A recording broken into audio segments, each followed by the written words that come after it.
Wendy, you're with the president of a company today. The one piece of advice you're giving them about lead generation is what?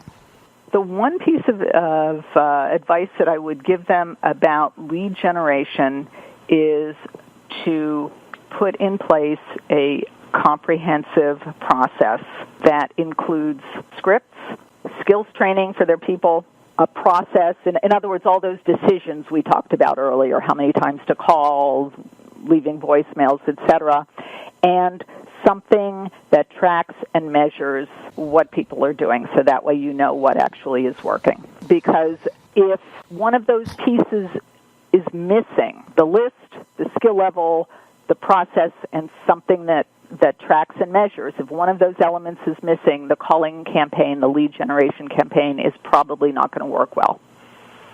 One last question. How did Wendy get so comfortable doing this, and to the point you've turned it into your profession? Well, Jim, I was not supposed to be doing this. I was supposed to be a ballerina. And, okay. I grew up in Pennsylvania, and I moved to New York City when I was a teenager, and I moved here to dance. And like every artist in New York City, eventually I needed a day job, and I got a job with a telemarketing company. They did a business-to-business appointment setting, and it turned out I was really good at it.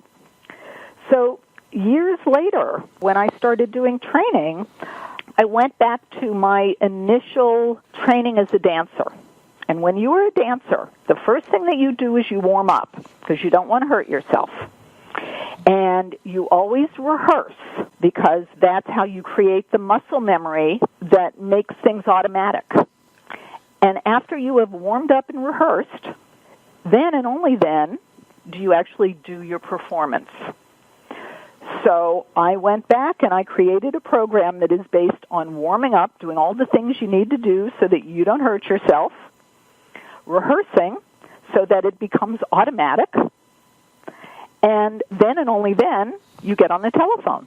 That's great. Wendy, thanks for sharing that with our audience. My pleasure.